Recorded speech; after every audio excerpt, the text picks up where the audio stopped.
Magandang gabi Philippine Air Force. Alamin natin ang magiging lagay at taya ng panahon ngayong gabi ng Lunes at para sa mga susunod na araw. Ang minomonitor nating bagyo na nasa labas ng ating Philippine Area of Responsibility na si Super Typhoon with international name, Sinlaku, ay huling namataan kaninang hapon sa layong 2,430 kilometers east of Visayas. Taglay ang hangin na umaabot ng 215 km per hour malapit sa gitna at may pagbugso na umaabot hanggang 265 km per hour.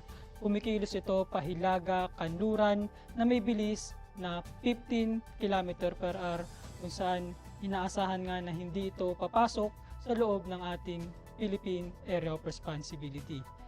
Samantalang patuloy pa rin umiiral ang Ridge of High Pressure Area kung saan nag-i-extend nga ito sa Northern Luzon. Dahil dito, asahan pa rin bukas sa buong Luzon kasama na ang Metro Manila, buong Visayas, pati na rin sa buong Mindanao ang mainit na panahon, bahagyang maulap hanggang sa maulap na kalangitan na may mga tsansa pa rin ng pulupulong pag-ulan, pagkidlat o pagkulog lalo na sa dakong hapon o gabi. Para sa magiging lagay at taya ng panahon sa loob ng 3 araw, simula Miyerkules hanggang Biyernes sa Metro Manila, sa Cavite, Lipa City, Angeles, Puerto Princesa, Kalayaan Island, Mactan, Zamboanga, at maging sa Davao hanggang Biyernes asahan pa rin ng bahagyang maulap hanggang sa maulap na kalangitan na may mga pulupulong pag-ulan, pagkidlat o pagkulog. Lulubog ang araw mamayang 18:10 at sisikat bukas ng umaga ng 05:43.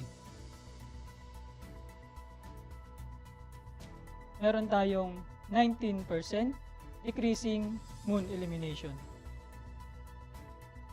Para manatiling updated sa lagay at taya ng panahon, ipalo lamang ang Air Force Weather Center sa aming social media accounts. Yun lamang po ang lagay ng panahon ngayong gabi sa ngalan ng aming commanding officer na si Colonel Alvin John Cugador, PAP GSC. Ako si Sergeant Antonio Emrilio Jr., Weather Broadcaster ng Air Force Weather Center. Muli, magandang gabi Philippine Air Force.